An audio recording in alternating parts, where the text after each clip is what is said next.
welcome back to Superbly Said, Advanced English Vocabulary and Phrases. Yeah, and today we're critiquing a SpeakDuo lesson plan.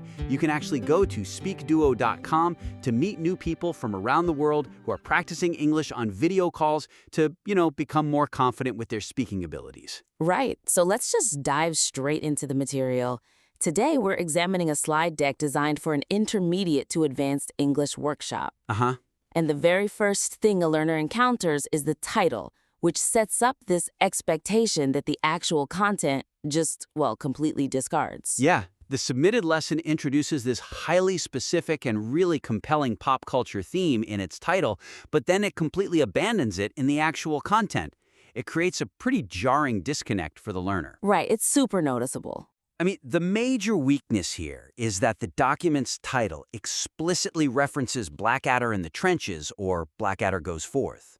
Which immediately primes the learner for historical British comedy. Exactly. Yet every single example sentence and practice question relies on generic everyday scenarios, like repairing a broken cabinet or cleaning a house or finding a free parking spot at the store. It's just a total pivot. So how do we fix that? Well, the creator should really weave that promised thematic context directly into the example sentences and practice questions. You want to create a memorable, cohesive narrative that anchors the vocabulary. Can you give us a concrete example of how that would look? Sure. So instead of the generic, "I can vouch for her punctuality," you change the example to something like, "Lieutenant George would vouch for Captain Blackadder's bravery, even if it's entirely fabricated." Oh, I love that. It adds so much flavor. Right. And for the expression, "have your work cut out for you," rather than talking about a broken piece of furniture, frame the example as, "Planning an escape from the World War I trenches means you definitely have your work cut out for you." That initial disconnect is just so crucial to address right away.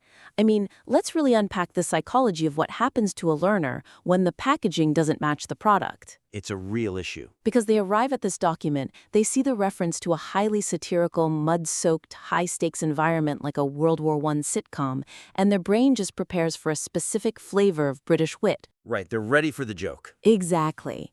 But then, in the very first exercise, they are asked to discuss weekend DIY projects and grocery store parking. Yeah.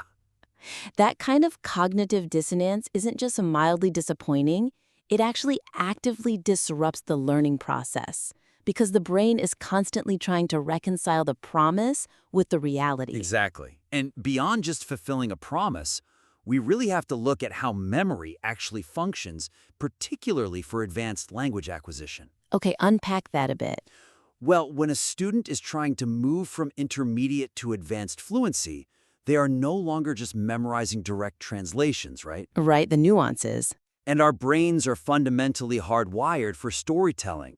So if you give the brain a generic sentence about finding a parking spot, that information just slides right off. Because they've seen it a million times. Exactly. The student has encountered 1,000 variations of that exact sentence in literally every single textbook since they started learning the language. Right. But if you give them a vivid, slightly absurd, emotionally weighted context... Like a terrified soldier trying to dig his way out of a trench. Yes, exactly. You give the brain a sticky, emotional, and visual anchor.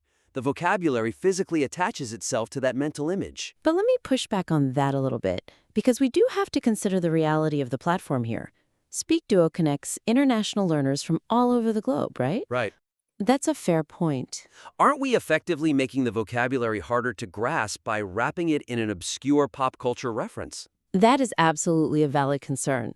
And, it's a tightrope any curriculum designer has to walk. Yeah. However, I would argue that strong, specific narrative contexts aid memory retention far better than bland corporate sentences, even if the student is totally unfamiliar with the exact source material. As long as the meaning is clear, you mean? Exactly. Provided the core meaning of the idiom remains clear.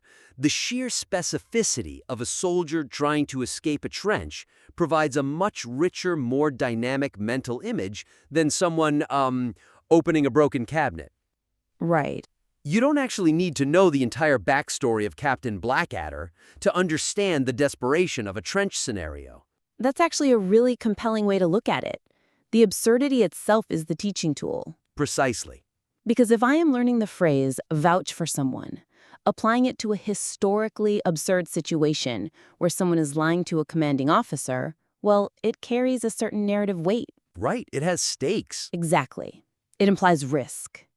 If I vouch for someone's punctuality, there are basically no stakes. But if I vouch for someone's bravery in a war zone, the stakes are literally life and death. When you tell someone they have their work cut out for them, it implies a daunting, almost overwhelming challenge. The trench escape scenario naturally carries that heavy weight. While the cabinet repair scenario just feels way too low stakes to truly capture the idiom's flavor. Exactly. If we want learners to retain this, we have to leverage the power of the isolation effect. Information that stands out like a sore thumb is just far more likely to be remembered. So, if we are asking the creator to elevate the narrative context, I guess we also have to examine the mechanical definitions supporting that narrative. Yes, which brings us to the actual mechanics of how these vocabulary words are defined for the student. Right, let's get into that. What's the issue there? The provided definitions are just overly elementary for an advanced audience, and they completely fail to convey the crucial pragmatic nuances required for actual fluency. They're too simple, basically. Exactly. The weakness in this section is that the material defines really complex idioms in a very flat, literal way without explaining the emotional undertone. Or the implied intent. Right, or the specific context of use. For example, defining the phrase, take something amiss, merely as interpreting a comment as an insult, entirely misses the subtlety of the phrase. It treats it like a simple one-to-one synonym for the word offended. Yes, so the suggestion here is to expand the teaching material to include the precise connotations, situational nuances, or comparative differences that actually separate these idioms from simpler synonyms. Could you give an example of how to expand that? Sure. So for take something amiss, add a note clarifying that the original comment was likely innocent or well-intentioned. Oh, right. Which is exactly why taking it amiss is a misunderstanding. Exactly. It's a miscalibration of intent. And for the expression fall flat, you need to specify that this phrase relies on a baked-in expectation of a positive reaction. Like a joke or a grand romantic gesture or a big sales pitch? Right. It implies an expectation that is met with awkward silence, rather than just meaning a general failure. This hits right at the heart of the intermediate plateau. We constantly see language learners hit this invisible wall. All the time. They know exactly what a word means in a dictionary sense, but they have absolutely no idea how it feels to a native speaker. Yes, the dictionary definition just isn't enough. Miles an hour. Yes, they know how to make the machine move forward, but they aren't learning what the machine can really do. Or the implicit rules of the road. That sports car analogy is perfect because using an idiom without understanding its pragmatic nuance can actually cause real-world social collisions. Right. Let's linger on. Take something amiss. If a non-native speaker uses that phrase just because they feel broadly insulted by a hostile coworker, they are using the wrong tool for the job. Because take amiss inherently implies that the speaker recognizes the offense might be a product of their own subjective interpretation of a neutral statement. Exactly. If your curriculum doesn't explain that, it is setting the learner up for social friction. And the same applies to fall flat. Like, a car engine failing to start doesn't fall flat. A computer crashing doesn't fall flat. No, it definitely doesn't. The entire DNA of that phrase requires dashed expectations. It requires an audience. You put something out there expecting applause or laughter, and you get a void. Exactly. If the curriculum just lists it as a synonym for to fail, the student might say, I tried to fix my sink and it fell flat. Which immediately flags them as non-fluent. Right. And the idioms selected for this SpeakDuo lesson are actually incredibly sophisticated. Look at the phrase second nature. Uh-huh. The slide currently defines it as to be so practiced that an action is done automatically. But that totally misses the journey. How so? Well, to say an action is second nature implies a period of intense, deliberate, often really frustrating practice that eventually morphed into muscle memory over a long period of time. Oh, I see. It's not just doing something automatically, like blinking or breathing. Exactly. Adding that tiny bit of context that it requires a journey from struggle to mastery completely changes how the student internalizes the concept. I can anticipate the creator's hesitation here, though. If we add all this rich pragmatic nuance explaining when a joke falls flat versus when a project simply fails, do we risk cluttering the slide? That's always a worry with presentations. Right, because visual minimalism is highly valued in online learning. Are we going to overwhelm the learner with a massive wall of text? We absolutely want to avoid cognitive overload on the slides themselves. But prioritizing visual minimalism should never come at the expense of pedagogical necessity. So how do we balance it? Well, advanced learners crave this exact nuance. They are desperate for someone to finally explain the invisible social rules of the language. So to solve the clutter issue, keep the main slides relatively clean, perhaps just adding one italicized sentence about the context. And the rest? The deep comparative nuances can live in the instructor's private notes, prompting the teacher to verbally guide the conversation toward those subtleties. Or, looking at the source material, the lesson plan mentions that SpeakDuo utilizes an AI feedback tool for post-lesson analysis. Exactly. That is the perfect vehicle for this. You integrate these deep pragmatic differences right into the AI's logic model. Oh, that's smart. So when a student is in a breakout room and incorrectly uses falls flat to describe a broken computer, the AI system flags it. Right. And after the lesson, the tool sends them a targeted breakdown explaining the nuance of audience expectation. The live lesson remains visually clean, but the deep, necessary calibration still happens. But the only way the AI tool, or the instructor for that matter, can provide that feedback is if the students are given the space to actually attempt using these complex phrases in natural conversation. Yes. Which means the way the practice is paced really determines the success of the entire endeavor. Absolutely. And right now, the mechanical repetition of interrupting the lesson with a breakout room after every 2 or 3 expressions fractures the learning momentum. It completely disrupts the cognitive flow. It really does. The weakness here is that the current structure isolates the vocabulary into tiny silos. Right. It's very stop and start. Yeah, the lesson jumps into a breakout room right after the phrase, go over someone's head, then brings everyone back to the main room to teach just 2 more phrases before immediately shoving them into another breakout room. Which prevents them from actually connecting the ideas. Exactly. This stop-and-start pacing completely prevents learners from synthesizing multiple vocabulary words into a natural, flowing conversation. So what's the fix? Group the expressions thematically and consolidate the breakout sessions into larger, more immersive discussion blocks, or role-play scenarios at the middle and end of the workshop. Do you have a specific scenario in mind? Yeah, for example, combine expressions 3 through 6. So, have your work cut out for you, run out of steam, take something amiss, and fall flat. Combine all those into a single, robust workplace project post-mortem breakout session. Oh, so challenge learners to use all 4 phrases to describe a chaotic week to their speaking partner. Precisely. This touches on something we see constantly in virtual learning environments. We really have to deeply consider the psychological friction of online breakout rooms. It's a huge factor. It is not like turning to the person sitting next to you in a physical classroom. In a virtual space, there is a whole agonizing ritual. You get the countdown timer. The screen goes black. You appear in a new room. And there's always a technical delay.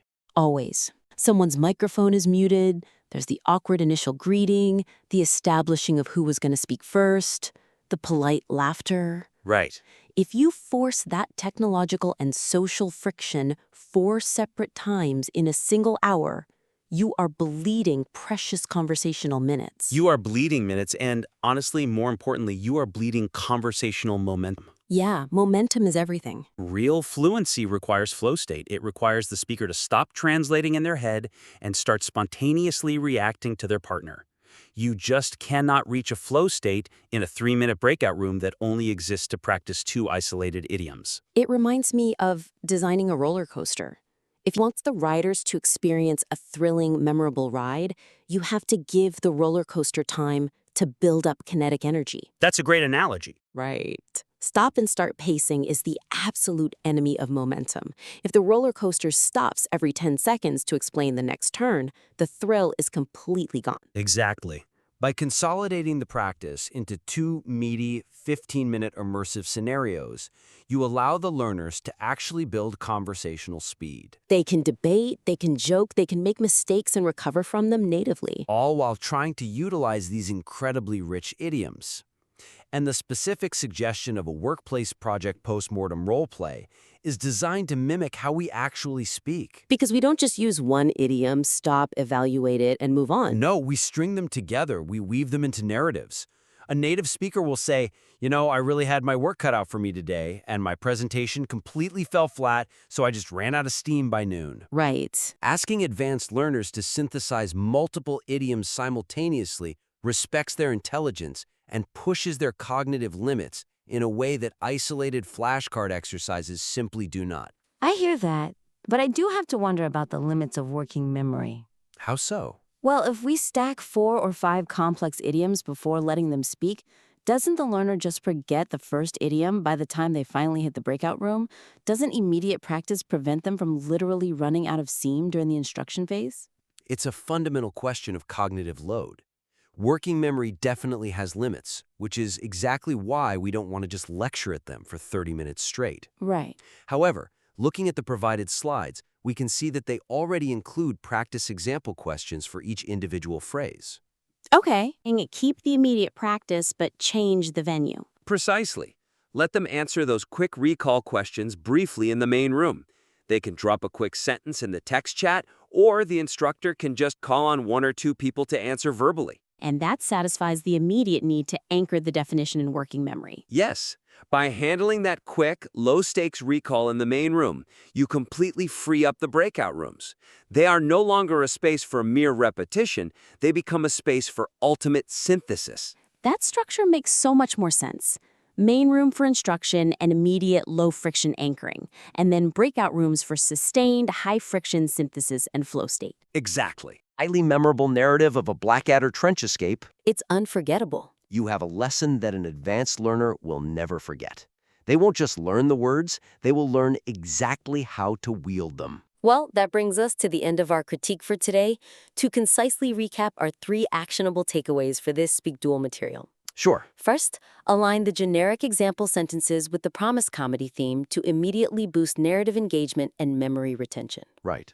Second, elevate the elementary definitions by injecting advanced pragmatic nuances so learners understand exactly the emotional weight of these phrases. Yep. And third, restructure the workshop's pacing by consolidating the fragmented breakout sessions into larger, thematic blocks to allow for deeper synthesis and conversational flow. The foundation of this lesson is incredibly strong, and honestly, with these structural and thematic adjustments, it will truly challenge and inspire advanced English speakers to push beyond the plateau. We warmly invite the creator to implement these changes and submit the revised material back to us for further constructive feedback. Keep building, keep iterating, and we will catch you next time.